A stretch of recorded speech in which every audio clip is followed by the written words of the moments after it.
नमस्कार, देश प्रदेश के इस खास शो में आपका बहुत बहुत स्वागत है। हम बात कर रहे हैं कल संसद की सुरक्षा में किस तरह से चूक हुई, उसको लेकर 6 लोगों के नाम जो है सामने आ रहे हैं, जिसमें से 4, जिसमें एक नीलम, सागर, मनोरंजन और अमोल, उनको गिरफ्तार किया जा चुका है। जबकि विक्की एक जो शख्स है वो पुलिस हिरासत में है। जो छठा आरोपी है ललित झा, उसको पुलिस अभी तक तलाश कर रही है, वो फरार चल रहा है। खास बात यह है कि ये सभी 6 आरोपी 6 अलग अलग शहरों से ताल्लुक रखते हैं। अब बड़ा सवाल यह है कि इस साजिश के किरदारों की पहचान तो हो गई है, लेकिन साजिश का सूत्रधार कौन है ये अभी तक साफ नहीं है। आप इस मैप के जरिए समझिए कि ये किस किस इलाके से आए हैं, किस किस राज्य से आए हैं। हरियाणा के जींद से नीलम, इसके अलावा लखनऊ से है सागर शर्मा, मैसूर से है मनोरंजन और लातूर से महाराष्ट्र से है अमोल शिंदे, गुरुग्राम से विक्की और कोलकाता से ललित झा। तो ये वो आरोपी है जो अलग अलग इलाकों से, अलग अलग राज्यों से आए, इकट्ठा हुए और उसके बाद संसद में कल किस तरह से हंगामा हुआ। एक चूक सुरक्षा को देख के, एक बड़ी चूक यहां पर देखने को मिली थी।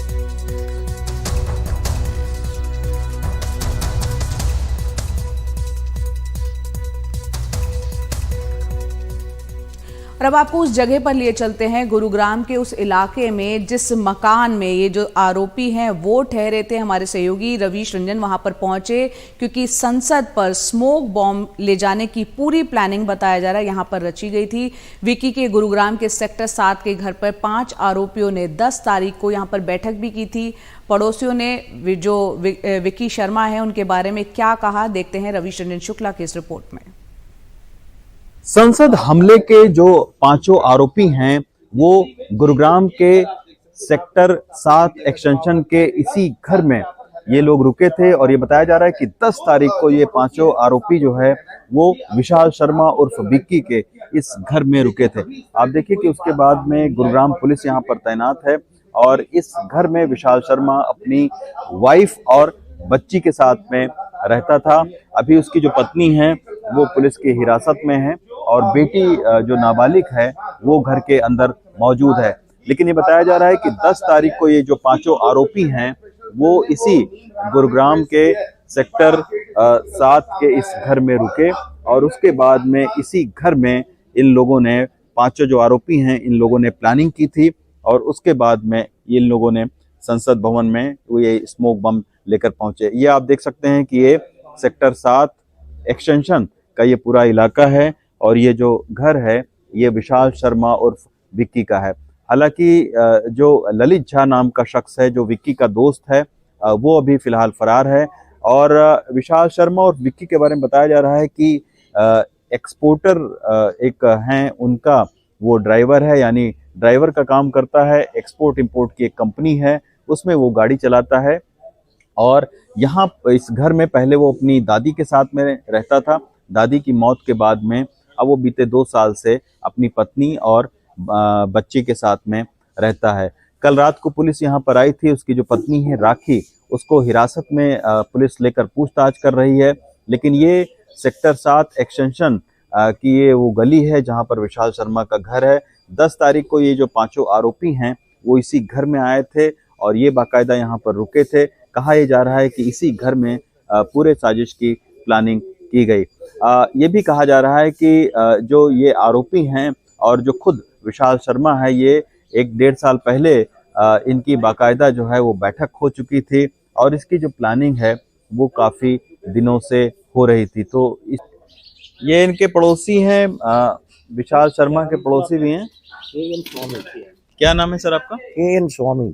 अच्छा सर, ये जब पूरी वारदात हुई तब कब आपको पता चला कि आपके पड़ोसी विशाल शर्मा इसमें शामिल है? दोपहर को 2 बजे करीब मैंने पुलिस वालों को देखा, कुछ काम कर रहा था इधर। हाँ। तो पुलिस वाले खड़े थे, मैं सोचा हो सकता कोई पर्सनल ये है कि ज्यादा इंटरेस्ट नहीं लिया। हाँ। क्योंकि कुछ संबंध हो आदमी के साथ तो फिर जाएंगे, इन्वॉल्व करेंगे भाई क्या हो गया क्या नहीं है। कोई इन्वॉल्वमेंट ही नहीं है उसके साथ, किसी के साथ कोई इन्वॉल्वमेंट ही नहीं है। तो इस गली में किसी भी घर के साथ आना जाना नहीं? किसी के साथ आना जाना नहीं, आगे पीछे जाया करता था but nobody used to bother. उसका नेचर पता था कि लोग बेवड़ा बोलते थे उसको, बेवड़ा बोलते थे इसलिए अच्छा। कोई पंगा नहीं लेते थे उसको बात करने का। अच्छा, तो क्या नशे वशे का? ड्रंक कर, कभी मॉर्निंग कभी दोपहर को शाम को कोई टाइम नहीं उसका। और वहीं एक और आरोपी की बात करते हैं। संसद में सुरक्षा चूक मामले में आरोपी सागर लखनऊ का रहने वाला है और वो ई रिक्शा चलाता था। उसके चाचा से बात की हमारे सहयोगी तनिष्क ने, वो भी सुनते हैं। हम इस वक्त सागर शर्मा के घर पे मौजूद हैं और उनकी फैमिली जो है काफ़ी इमोशनल है।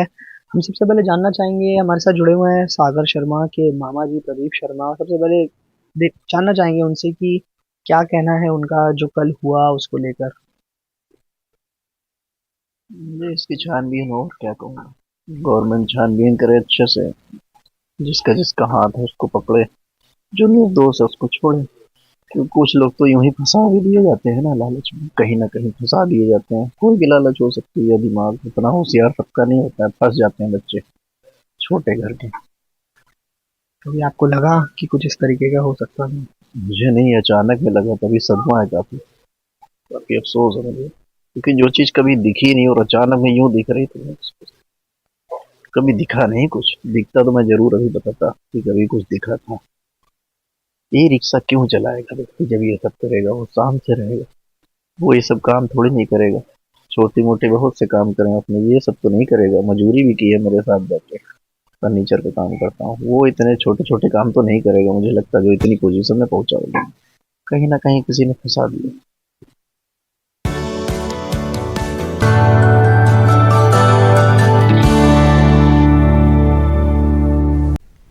मध्य प्रदेश में सीएम की कुर्सी संभालते के साथ ही मुख्यमंत्री Mohan Yadav super active mode में आ गए हैं। सीएम बनने के बाद पहला आदेश जी उन्होंने जो जारी किया, उन्होंने लाउड स्पीकर की तेज आवाज पर अंकुश लगा दिया।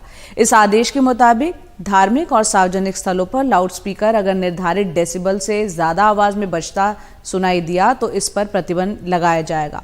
इस आदेश के लिए सुप्रीम कोर्ट की गाइडलाइंस का यहां पर हवाला दिया गया है और इसके अलावा आदेश में यह भी कहा गया है कि खुले में मांस की बिक्री को लेकर केंद्र सरकार के जो नियम है वो यहां भी लागू किए जाएंगे, यानी कि खुले में मांस की बिक्री पर पाबंदी रहेगी।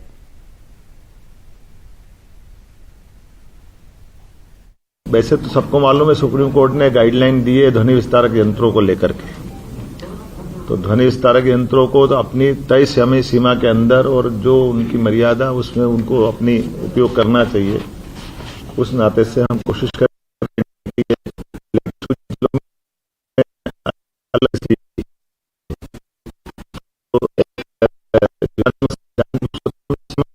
परमिशन की जरूरत पड़ेगी तो वो परमिशन पे हम जाएंगे।